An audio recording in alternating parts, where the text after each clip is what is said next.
Olá, nessa aula nós vamos trabalhar a proteção contratual do consumidor. E antes de nós abordarmos especificamente os dispositivos do Código, porque iremos conversar nessa aula sobre os artigos 46, 47, 48, 49, 50, 51 e 54 do CDC. Nós deixaremos o artigo 52 e 53 para tratarmos numa aula mais adiante pela conexão desses dois dispositivos com a nova lei do superendividamento.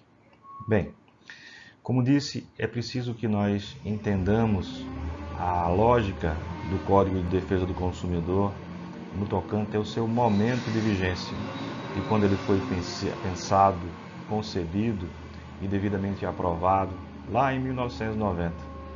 E naquele momento nós tínhamos em vigência o Código Civil de 1916, que tinha uma primazia muito grande na força obrigatória dos contratos, do Pacta Sunt Servanda.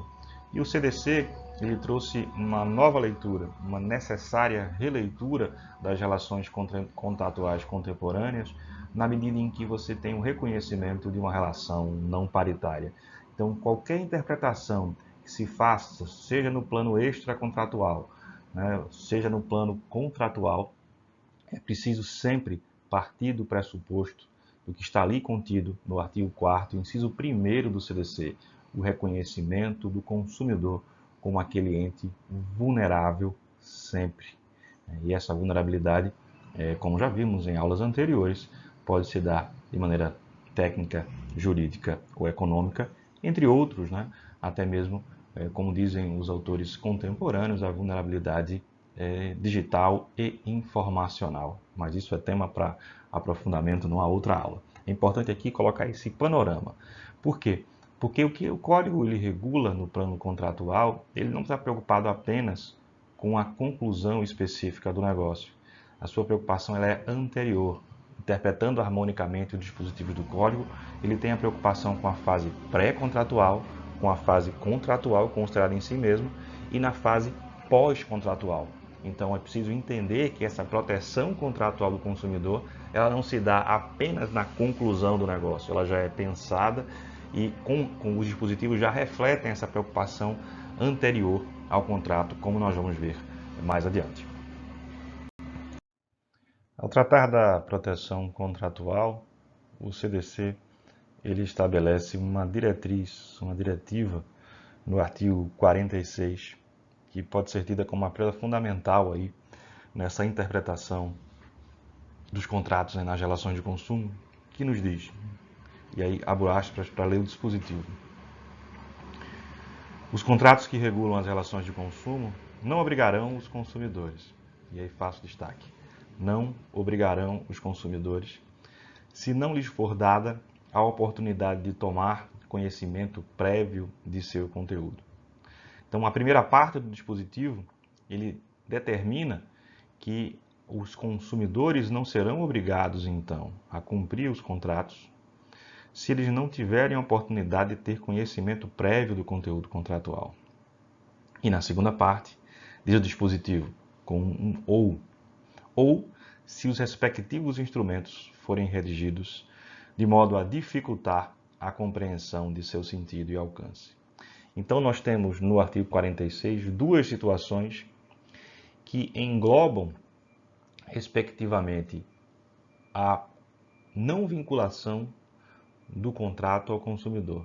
Ou seja, o consumidor ele não será obrigado a cumprir um contrato em que ele não tiver condições de compreender o sentido e alcance daquele texto, daquele conteúdo normativo que é extraído do contrato, pela linguagem utilizada, muitas vezes excesso de linguagem técnica, e, na verdade, ou numa situação em que o contrato não for fornecido previamente.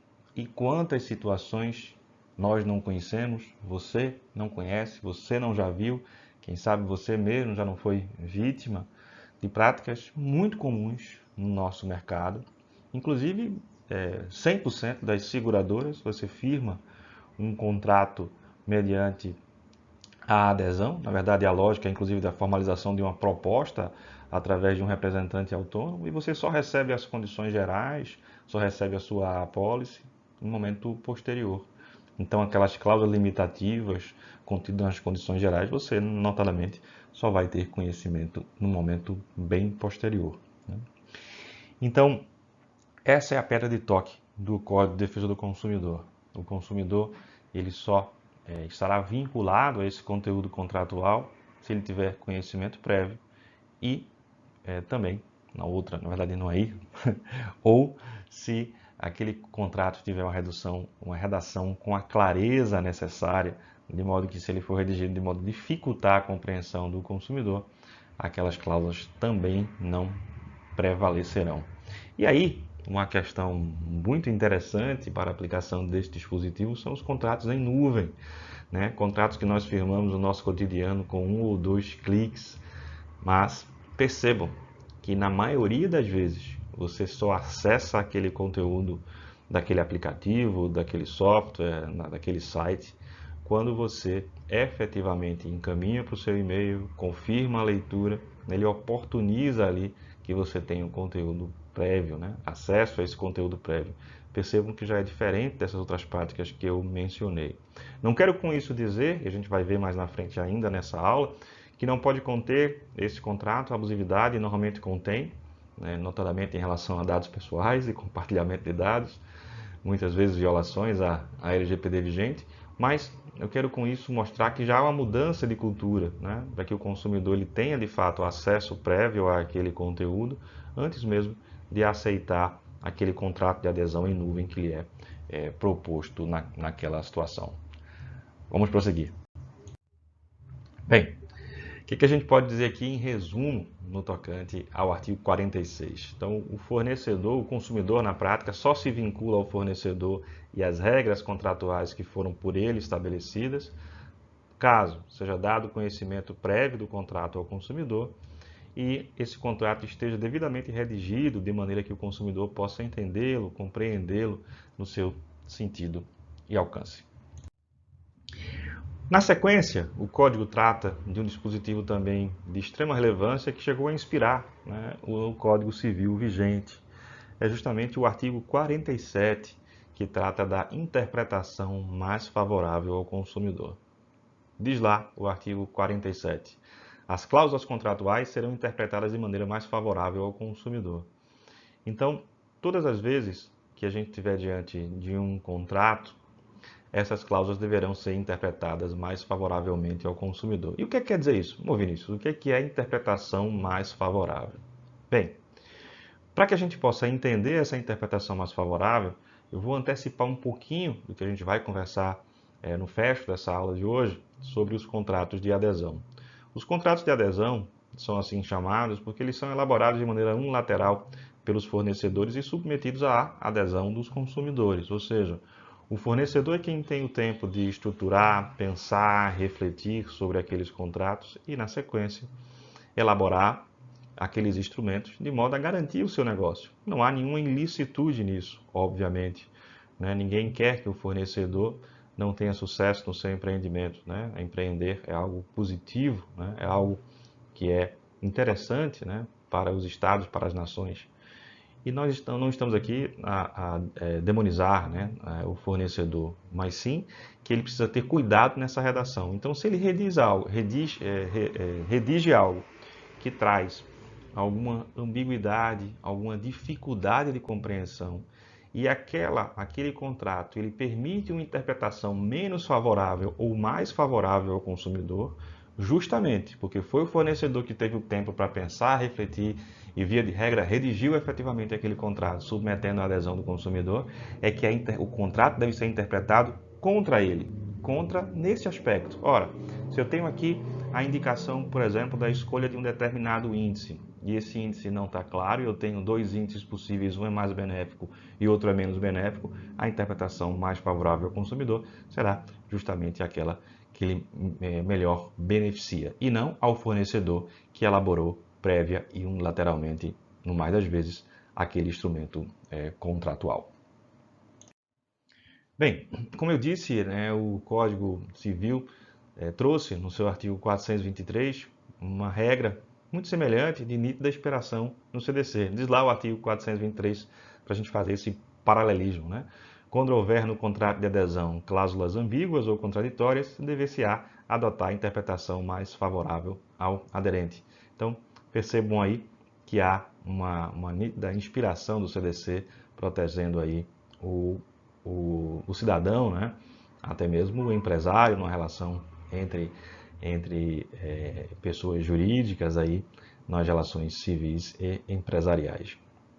E o STJ ele tem aplicado, né, de maneira constante e consistente essa regra do CDC, inclusive em contratos de consumo, né, logicamente, e em contratos civis, a partir dessa releitura aí, né, digamos assim, do CDC no plano civil empresarial, como nos trouxe o artigo 423.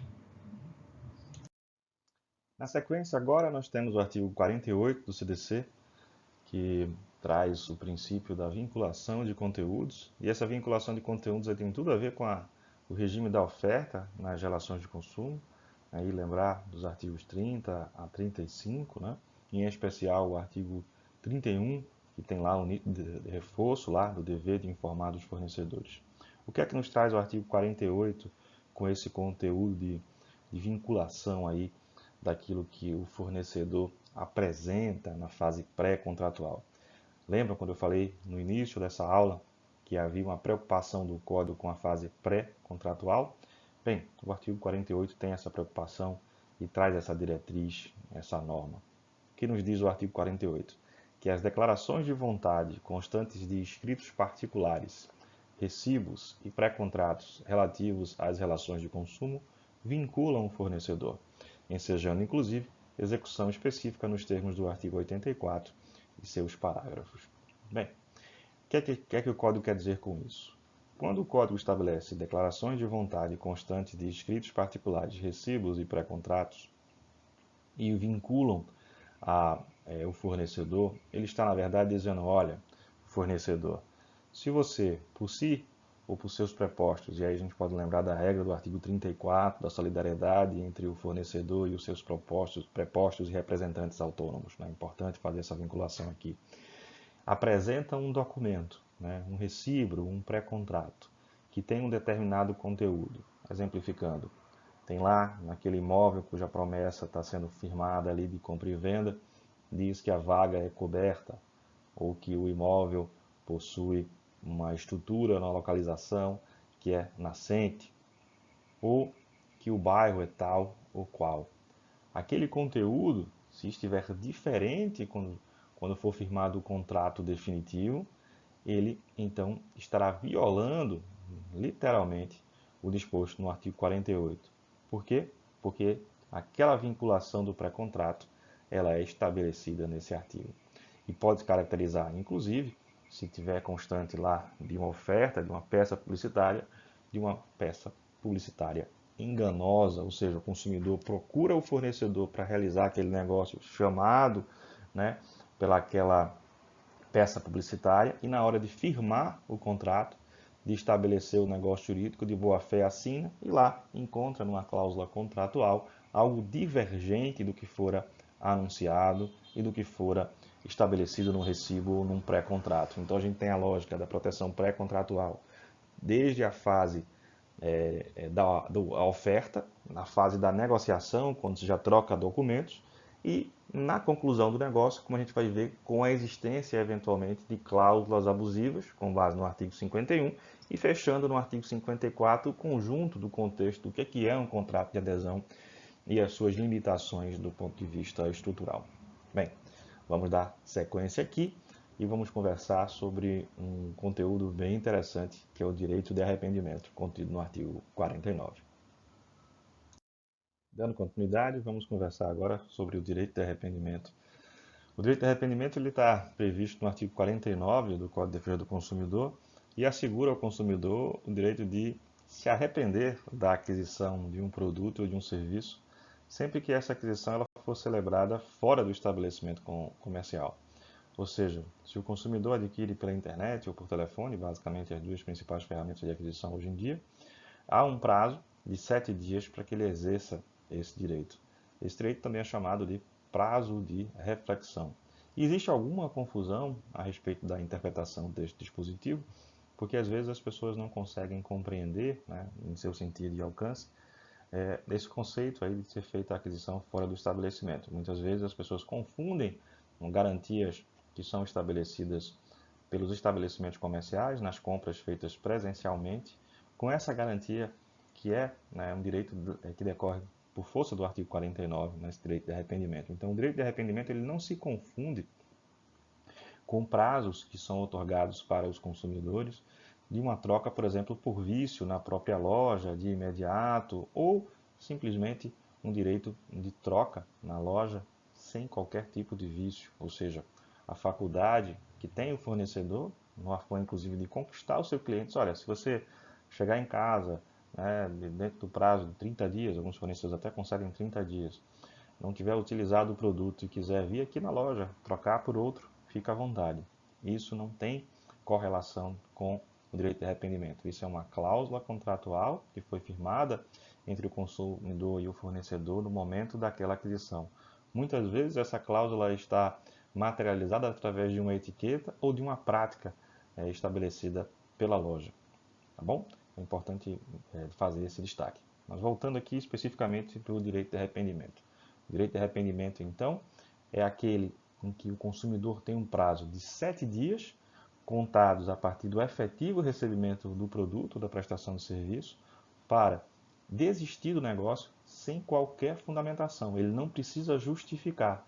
Não é por conta de um vício, é simplesmente uma compra a contento, como está lá no nosso Código Civil brasileiro, que trata da compra e venda a contento. Se eu recebo o produto e não me agrado dele, né, por qualquer motivo, eu posso desfazer esse negócio. Mas Vinícius, isso é injusto, quer dizer que a pessoa recebe o produto, não gosta e pode desfazer? Sim. Quem se propõe a vender dessa forma, né, tem as potencialidades desse tipo de venda, através justamente hoje em dia dos mecanismos da internet, os aplicativos próprios, e então deve suportar esses ônus. É isso que nos traz no artigo 49. Mas vamos continuar conversando sobre ele. Dando continuidade, é importante a gente destacar que, obviamente, quando o Código de Defesa do Consumidor ele entrou em vigor, né, a gente ainda não tinha a internet. E aí é importante fazer a leitura e a atualização, né, do dispositivo. Deixa eu ler aqui para vocês.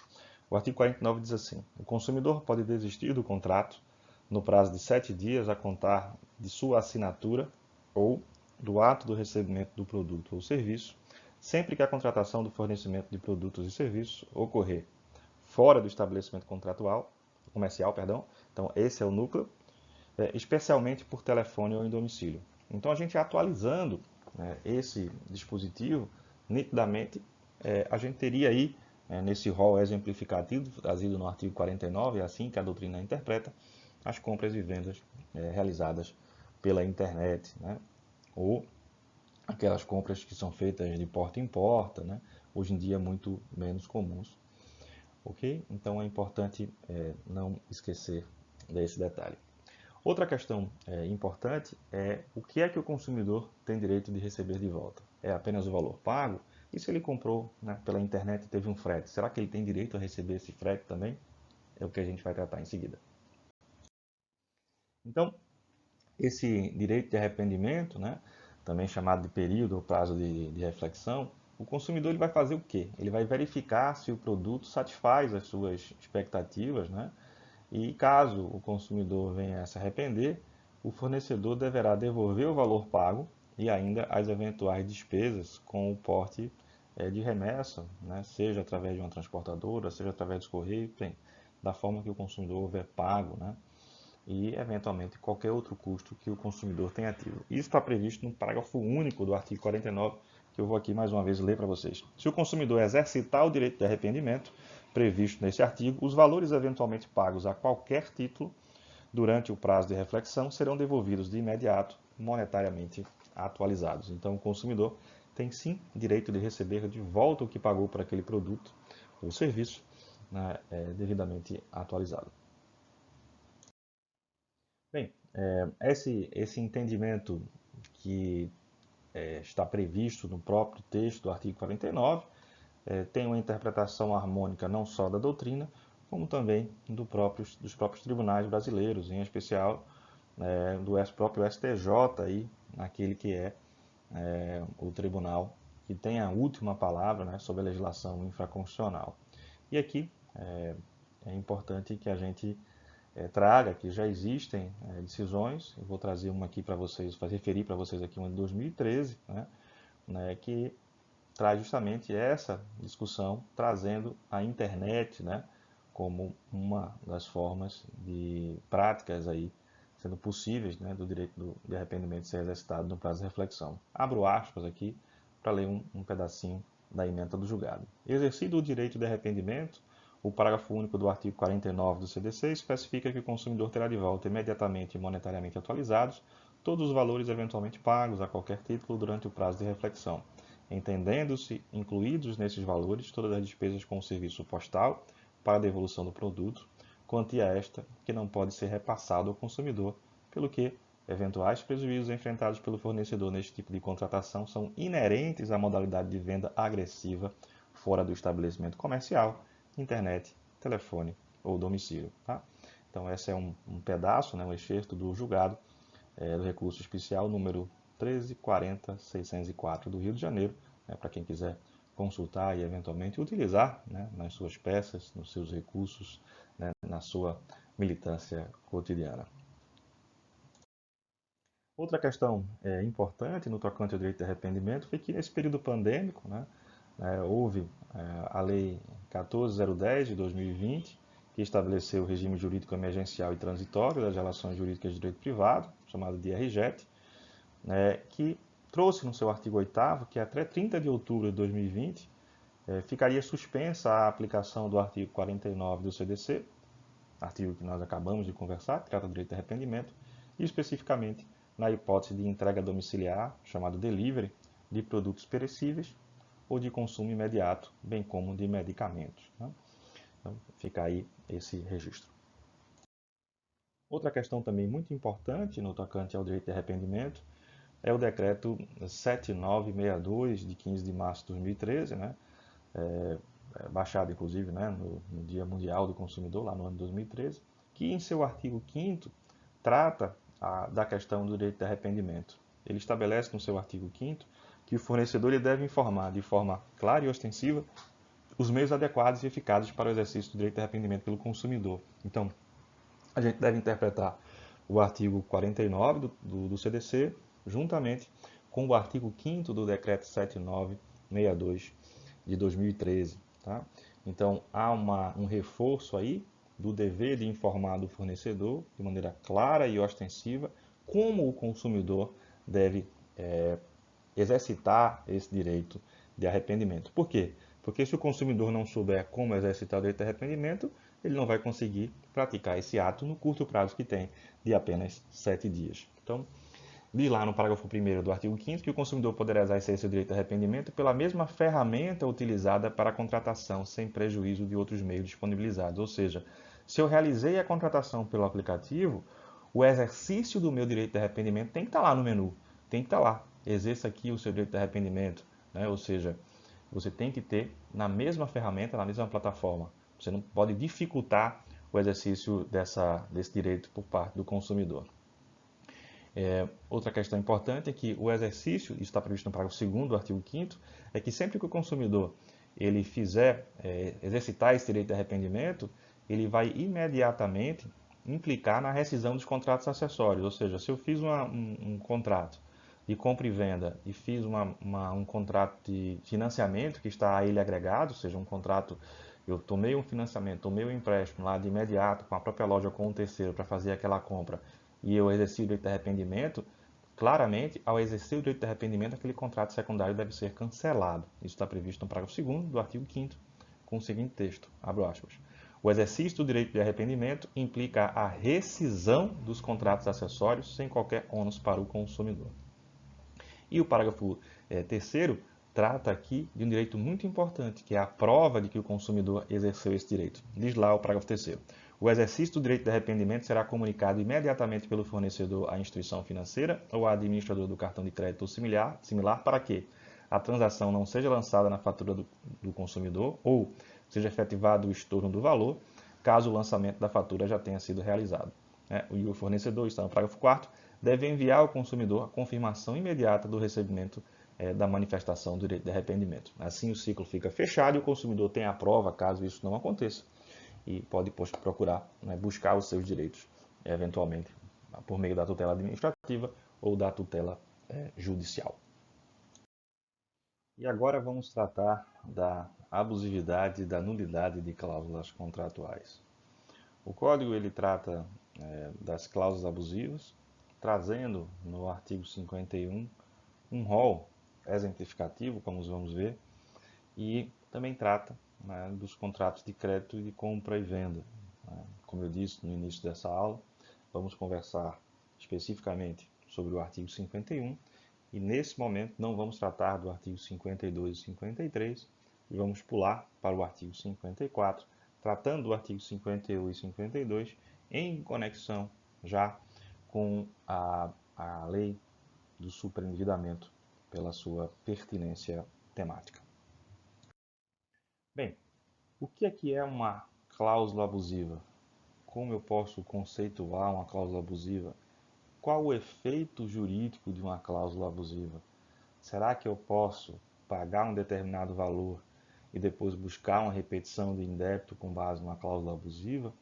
Se eu fizer isso, como é que eu devo praticar esse ato para pedir esse reembolso? É possível? Não é possível?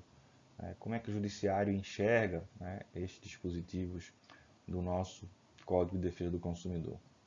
Bem, o artigo 51 do CDC ele estabelece um novo conceito de cláusulas abusivas, trazendo a nulidade absoluta. Elas são nulas de pleno direito. Então, uma cláusula contratual abusiva, com base no artigo 51, é uma cláusula nula de pleno direito. E o que quer dizer isso? O que é uma cláusula nula de pleno direito e quais as consequências jurídicas desse fato?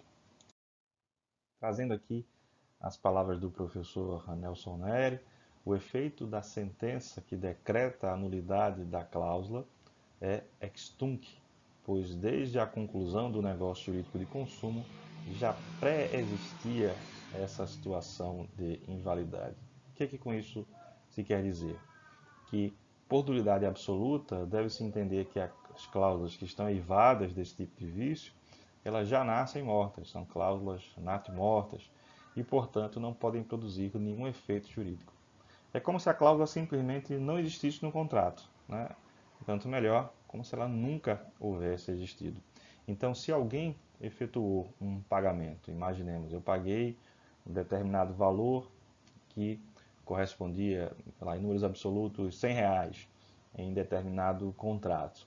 E eu vou ao Poder Judiciário questionar esse pagamento, suscitando a abusividade dessa cláusula.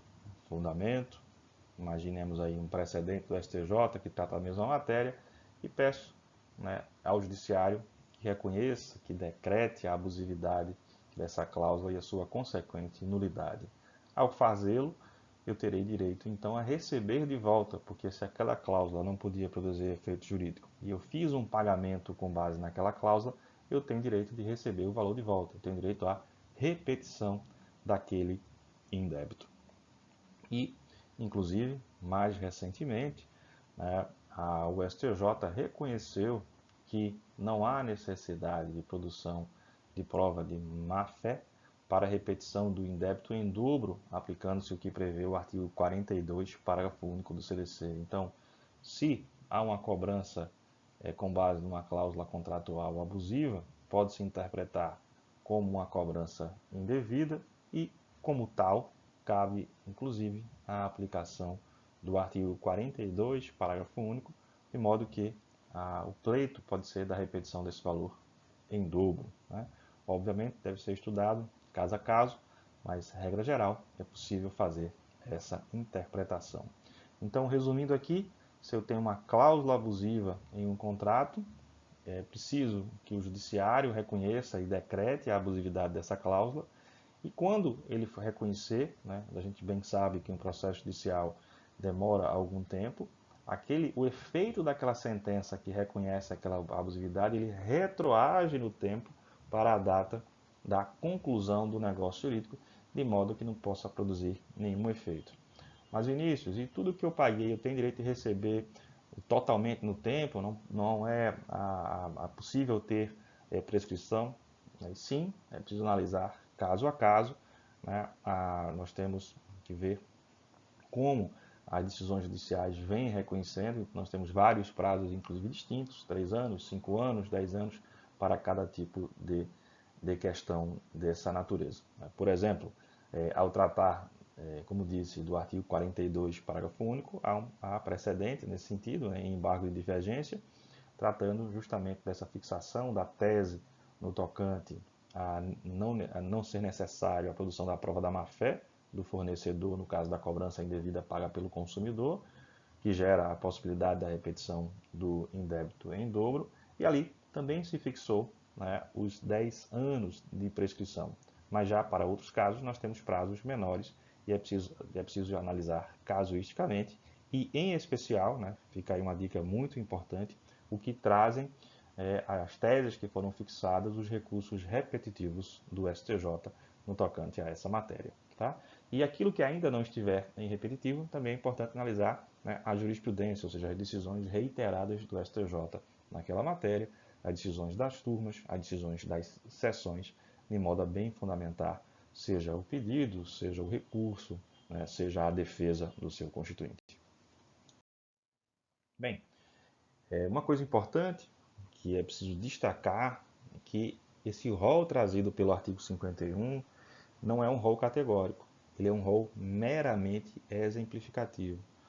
O código ele traz 15, então, amplos exemplos nos seus incisos de linhas mestras daquilo que vem a ser cláusulas abusivas. Então, o Poder Judiciário ou até mesmo os órgãos, ao exercitar a tutela administrativa do consumidor, eles podem reconhecer, como de fato reconhecem, condutas abusivas, inclusive amplos exemplos aí ao longo de vários anos. Aí nós temos mais de 30 anos do Código de Defesa do Consumidor, né, de sua vigência, e nessas 3 décadas, né, o Departamento de Proteção e Defesa do Consumidor, hoje Senacom, tem várias portarias, várias orientações, várias notas técnicas reconhecendo práticas abusivas, inclusive algumas práticas que foram reconhecidas como abusivas pelo DPDC vários anos antes, vieram a se tornar, né, aquele reconhecimento lá, que pela capilaridade dos PROCONs já havia o reconhecimento daquela abusividade.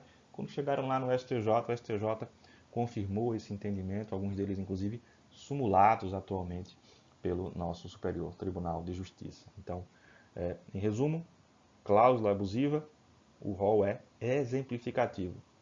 Dito de outra forma, Vinícius, aquele rol que está previsto lá no artigo 51 é para a lei decorar?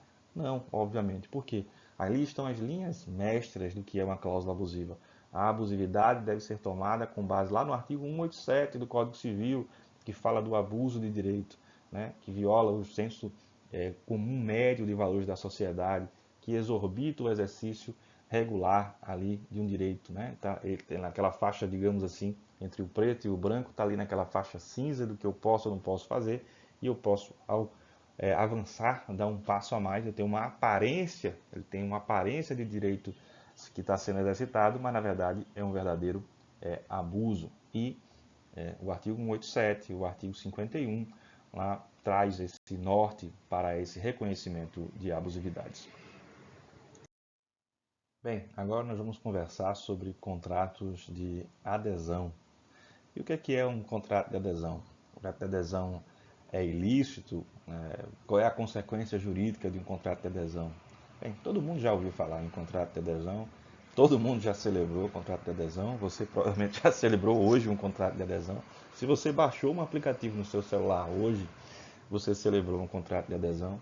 E se você não celebrou um contrato de adesão hoje, você está sobre os efeitos jurídicos de um contrato de adesão. Aliás, sobre vários efeitos jurídicos de mais de um contrato de adesão que você celebrou ao longo da sua vida, que está hoje sobre esses efeitos. Inclusive, se você adquiriu esse curso né, pelo meio digital, você celebrou, né, um contrato de adesão ao adquirir esse curso, ao adquirir esse treinamento, né, se é que ele foi adquirido ou eventualmente. E aí voltando à discussão, veja que interessante, lembrando aí do vocábulo aquisição, né, de um produto ou de um serviço que pode ser dado a título gratuito ou a título oneroso. Se você ganhou esse curso de alguém, né, se você ganhou de mim esse curso, você está fazendo esse curso comigo, tenha ele sido adquirido do ponto de vista oneroso, né, a aquisição onerosa ou aquisição gratuita é relação de consumo, né, pela própria definição de produto que não exige a contraprestação, diferentemente do contrato no tocante à prestação do serviço, em que você adquiriu um produto digital. Bem, você firmou um contrato de adesão. E o que é um contrato de adesão? Um contrato de adesão é amplamente difundido, é algo absolutamente normal dentro da nossa sociedade contemporânea e ele é lícito. Contudo, para que ele tenha, digamos assim, a sua plena licitude na sua celebração, o fornecedor ele deve observar algumas características. E por que ele é lícito? Porque ele é um instrumento, ele é um mecanismo que as grandes corporações de hoje, até pequenos empreendedores, né, podem dele se utilizar para justamente massificar os seus produtos e os seus serviços. Essa dinâmica da relação, né, com o capitalismo contemporâneo, ele não permite que cada caso seja negociado. Imagine, uma dinâmica aqui em que a pessoa compra, por exemplo, um produto digital com um ou dois cliques. Você está lá navegando na mídia social, encontrou algo que lhe interessa, clica lá em saiba mais ou comprar agora, você clica, é direcionado para a página de vendas. Algumas páginas de vendas já jogam direto para a página de compra, né? Não passa nem pela página de venda, explicando com mais detalhes o produto. E você, com um ou dois cliques, você já adquiriu o produto. Ou, como a marca registrada da Amazon, né? Sei lá, compra por um clique. Você está navegando na página da Amazon, já tem lá o cadastro, sei lá, compra com um único clique, já está disponível aí. Muitas vezes eletronicamente já vai para o teu Kindle a versão digital de um livro, enquanto o livro físico está sendo encaminhado, que chega aí em alguns lugares com algumas horas e em outros lugares com alguns dias. Então, o que é isso? Isso é um contrato de adesão, é a maravilha de contrato de adesão. Você não tem que perder tempo, se reunir com alguém, discutir aquela cláusula, né? Muitas vezes você deixa de firmar um contrato por conta dessa dinâmica, né? Você tem essa facilidade da aquisição. Só que, percebam, já conversamos sobre o artigo 49. Essa facilidade também gera uma série de responsabilidades para com o cliente, para com o consumidor. Na medida em que você assistiu um curso, né, um produto digital, e você não gostou, por qualquer motivo, você pode simplesmente exercer o seu direito de arrependimento no prazo de 7 dias. Para assistir o curso inteiro, mas você pode exercer esse direito de arrependimento porque a lei assim o estabelece. Bom, e esse contrato de adesão eu estou defendendo aqui que ele é uma coisa boa e ao mesmo tempo o fornecedor tem que ter cuidados com ele. E por que ele é chamado de adesão? Justamente porque não é amplamente discutido entre as partes contratantes. Quando você pensa em contratos, né, no direito civil clássico, moderno, você, olha, as partes sentaram à mesa e negociaram o contrato e firmaram o instrumento. Porque o contrato, na verdade, não é o instrumento. O contrato ele não se confunde com aquele papel que está ali escrito ou no contrato em nuvem, o contrato digital. O contrato é aquilo que foi celebrado entre as partes. É aquilo que foi discutido, é aquilo que foi dialogado entre as partes. E se você não tem um diálogo, você tem simplesmente um contrato pronto, com características prontas, que a outra parte, no caso o consumidor, se limita a dizer quero, não quero, me interessa, não me interessa, e compra com um clique, ou simplesmente se pratica um ato, dizer eu quero isso aqui, me dê o número 1, me dê o número 2, eu estou firmando um contrato de adesão, estou aderindo àquela proposta que me foi feita, e correlatamente àquela proposta, eu tenho as condições gerais do contrato, daquilo que está por trás, né, que deve ser, né, em sendo condições gerais formais, né, que muitas vezes elas não existem. Alguns contratos digitais elas são bem simples mesmo, né, estão lá na política, nas informações, que é obrigatório, inclusive hoje, com base na Lei Geral de Proteção de Dados, é preciso, né, que essas políticas estejam devidamente externadas, inclusive em relação ao tratamento dos dados pessoais, sensíveis ou não. Você tem um contrato de adesão que tem aquelas condições gerais. Então, muitas vezes a proposta está ali com o básico e além das condições gerais que você adere ao firmar aquele contrato. né? E alguns não têm as condições gerais, são contratos mais simples, mais objetivos, mas cujas políticas, né, normalmente são se fazem às vezes, muitas vezes, das condições gerais. Bem, mas vamos ver o que é que nos diz o texto normativo, vamos conversar um pouco mais sobre o artigo 54 do Código de Defesa do Consumidor. Antes da gente entrar especificamente no artigo 54, vamos ouvir aqui a opinião de um doutrinador sobre o texto, né, sobre o texto do contrato de adesão. O que é um contrato de adesão? Então, diz ali o professor José Oliveira Rios, né, que o fornecedor cria um contrato padrão, ou mesmo um formulário, e esse formulário ele pode ser no mundo físico, né, formulário físico ou digital, para aquisição de um bem padrão, de um produto, um carro, ventilador, etc., que pode ser aceito ou não pelo consumidor interessado. E qual é o cerne aqui? Não lhe sendo permitido alterar substancialmente o contrato. Então, o consumidor não pode alterar em substância o que está ali no contrato. Talvez eu possa decidir se eu vou pagar em 2 ou 3 vezes, eu posso decidir talvez a cor, se for possível ali, mas a substância do contrato eu não posso alterar. Então, essa constatação simples, né, do consumidor não poder alterar substancialmente o contrato, fala o professor que depreende-se a clara necessidade de proteção do consumidor, pois há, diz ele, entre aspas, uma imposição unilateral do contrato, pois o mesmo não foi negociado, para usar a expressão consagrada no direito civil, as partes não sentaram à mesa para discutir as cláusulas. Né? Não existe nenhum tipo de discussão entre o fornecedor e o consumidor quanto às cláusulas do contrato, que por isso é chamado de adesão. Eu acho que aqui fica bem claro, né, o que é um contrato de adesão. E o código ele ainda estabelece, para além dessa questão da unilateralidade de elaboração, aqueles contratos que passaram, né, pela chancela, pelo crivo de órgãos oficiais. Então, é contrato de adesão aquele que é unilateralmente elaborado pelo fornecedor ou que passa pelo crivo, pela chancela de um órgão, tá? Mas sempre com esse mote primordial, em que o consumidor não pode alterar a sua substância. Então, se o consumidor firma um contrato que ele não pode alterar substancialmente o seu conteúdo, ele está firmando naquele ato um contrato de adesão.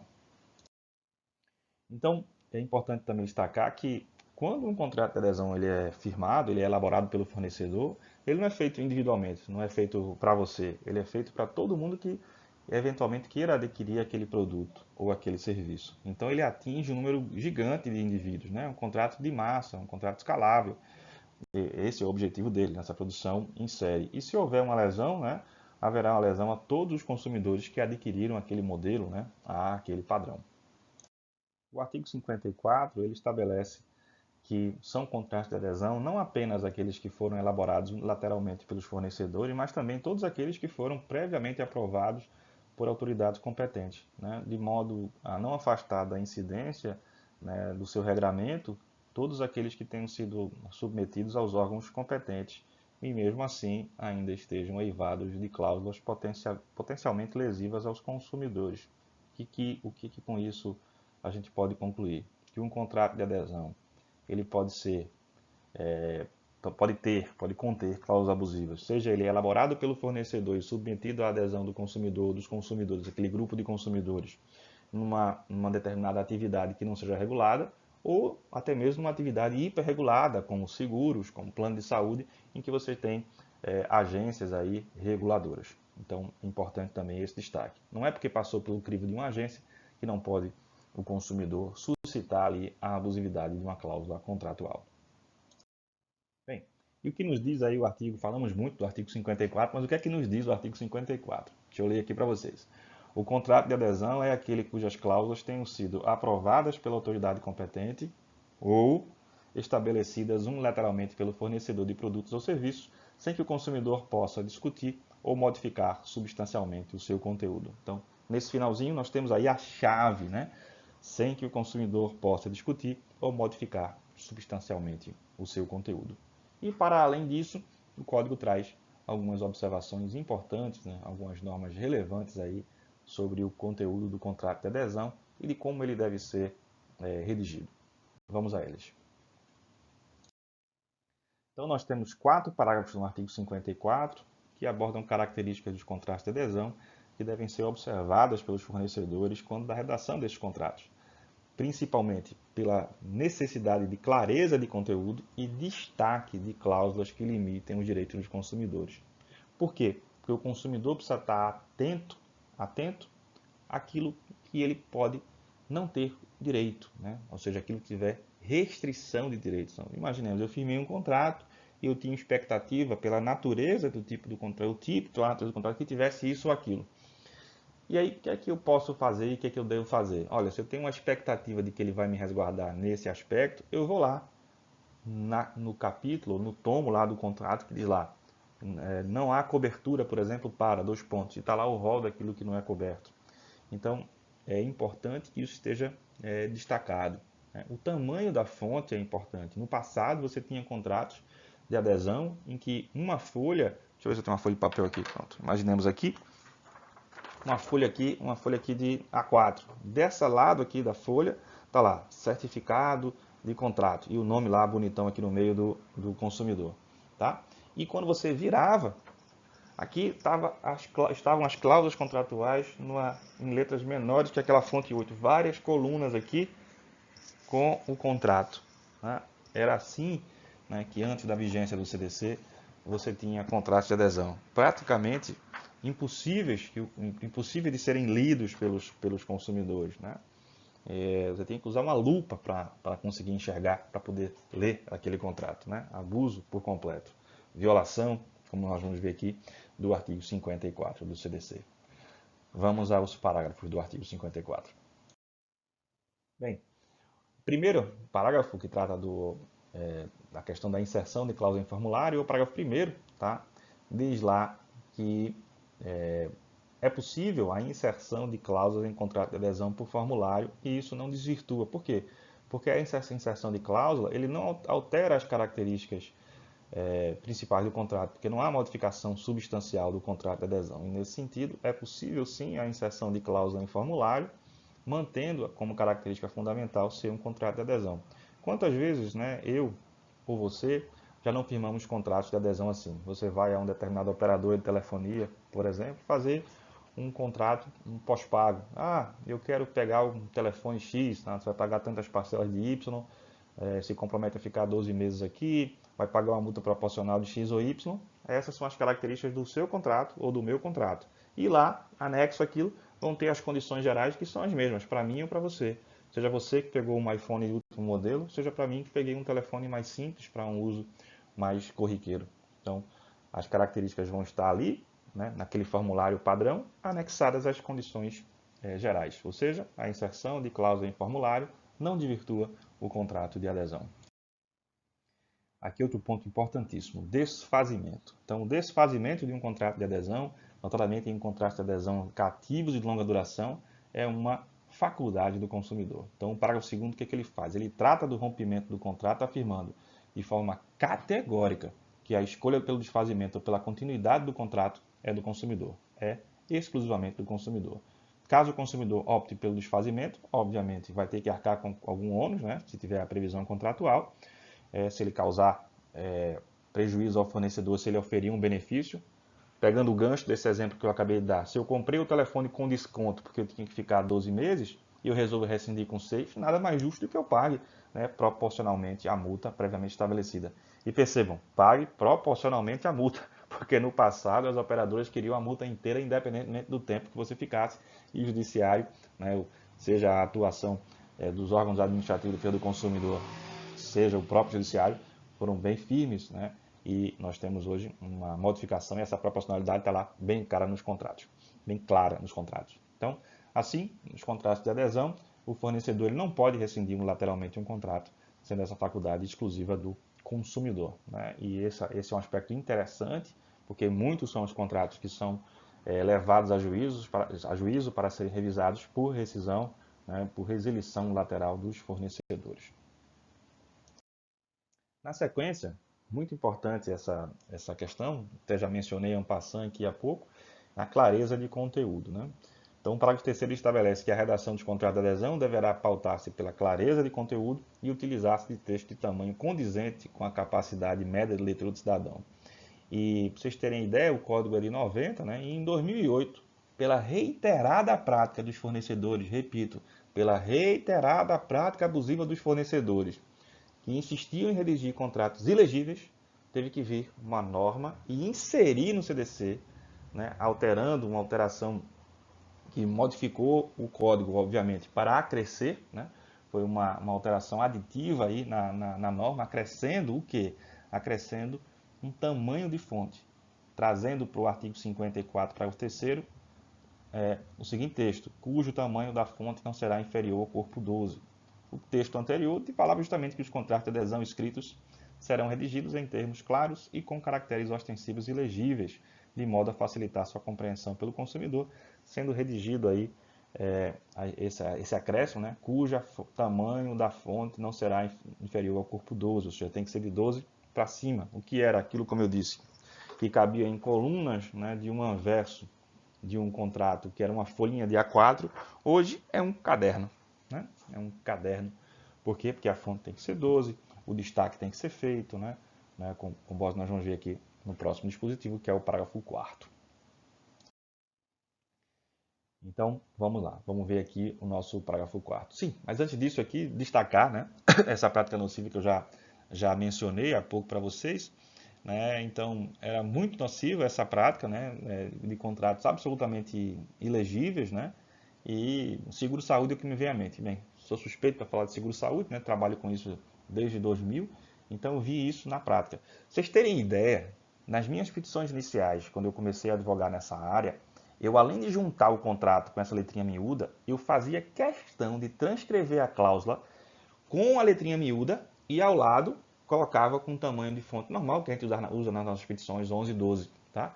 Para que o juiz visse o absurdo, o abuso. Né? Então, realmente era uma prática desleal e cujos contratos, alguns ainda persistem, porque a gente tem muitos contratos antigos, né, do início, do final dos anos 90 e outros do início dos anos 90 até mesmo com o CDC válido e vigente, que não observavam, continuavam mantendo letrinhas miúdas nos seus contratos. Tá? Então, é importante atentar aí para essa questão. Então, por fim, né, falando aqui do parágrafo 54, para a gente vai fechar essa aula, né, desses destaques necessários. Então, além da redação do texto com a fonte 12, né, que obviamente leva qualquer pessoa a fazer a leitura, né, qualquer cláusula que venha a restringir um direito do consumidor, ela tem que ser destacada para chamar a atenção dele, né, para que ele fácil e imediatamente compreenda. Assim, a gente pode afirmar que as cláusulas contratuais que não observem o contido no parágrafo 3º e no parágrafo 4º do CDC, ou seja, em relação ao tamanho da fonte, para dar a clareza necessária, e em relação aos destaques naquilo que seja cláusula limitativa do direito, ela deve ser expurgada do contrato. Então, indo a discussão para o Poder Judiciário, deve ser destacado e enfatizado essa restrição prevista nos parágrafos 3º e 4º do artigo 54, nos contratos de adesão, de modo que o Estado juiz possa reconhecer a abusividade dessas cláusulas com base no artigo 51, acumulado com o artigo 54 e seus parágrafos 3º e 4º, justamente expurgando-os aí do contrato por violação a essas regras do CDC.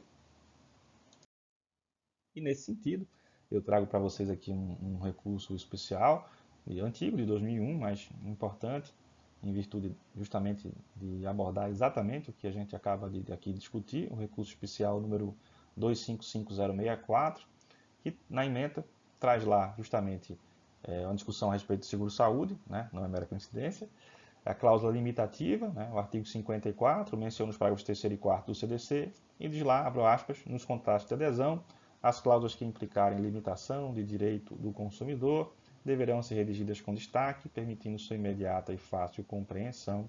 Se assim não está redigida a cláusula limitativa, não tem força para alcançar o consumidor presente flagrante violação que merece ser reconhecida. Né? E aí, nesse sentido, o recurso especial foi conhecido e provido. Então, um recurso especial aí com mérito, né, decidido pelo STJ, né, trazendo aí uma construção dessa esmerada jurisprudência ao longo dos anos. Né? Uma decisão aí no início dos anos 2000, 2001, né? 20 anos de existência. Bem, era isso. vamos dar sequência aqui e dar o nosso fecho na nossa aula sobre proteção contratual do consumidor. Bem, é possível então que nós tenhamos uma revisão contratual. Fizemos essa análise, conhecemos os dispositivos do artigo 46 ao 54 do CDC. É possível a revisão de um contrato de adesão? Eu já cumpri esse contrato, eu posso revisar esse contrato, né, a qualquer tempo? A qualquer tempo não, como nós vimos, existem prazos prescricionais que devem ser observados, como já mencionei, principalmente analisando aí os temas repetitivos, né, e os entendimentos simulados do STJ, mas a resposta é sim, é possível realizar a revisão de contratos de adesão, mesmo que você já tenha adimplido, né, pago algum valor com base em uma cláusula abusiva. Aqui trago um precedente, também de 2001, relativo a um contrato bancário, né, que traz, e aí por uma questão didática mesmo, né, do saudoso ministro Rui Rosado de Aguiar, diz lá, como relator, o fato de o obrigado cumprir a sua prestação prevista em contrato de adesão não impede de vir a juízo discutir a legalidade. Se proibida a sua iniciativa, está sendo instituída como condição de ação do direito contratual, há de ser inadimplente, o que serviria de incentivo ao descumprimento dos contratos. Além disso, submeteria o devedor à alternativa de pagar e perder qualquer possibilidade de revisão ou não pagar e submeter as dificuldades que sabidamente decorrem da inadimplência. Também um recurso cujo mérito fora conhecido e provido. Eu trago esses acordos, Vinícius, trazendo um acordo antigo. Não, porque esses acordos eles são substancialmente bem redigidos, cujo conteúdo normativo dele extraído é muito importante para a formação e a visão, a leitura adequada dos dispositivos legais, principalmente nas relações de consumo. Percebam que aqui ele situa, ele decide e fundamenta especificamente a decisão, por que ele está decidindo. Ele está simplesmente jogando um conteúdo, jogando uma opinião pessoal. Óbvio, né? O juiz ao decidir, ele não decide de maneira neutra, ele decide com base no seu lugar social, mas percebam a fundamentação da decisão. E é essa fundamentação, essas razões ali contidas, que eu recomendo que você leve para suas peças, leve para suas discussões, né? Leve para o seu arrazoado, para o seu memorial, para as suas razões recursais, etc. Bem, espero que tenha ficado claro essa discussão que nós travamos nessa aula e nos encaminhamos agora aqui para o fim e para o fecho dela. Bem, é isso. Chegamos ao fim aqui da nossa aula sobre proteção contratual do consumidor, ficando registrado que a gente vai conversar em uma outra aula sobre os artigos 52 e 53, quando formos discutir as questões pertinentes à lei do superendividamento, que trouxe alteração substancial ao Código de Defesa do Consumidor.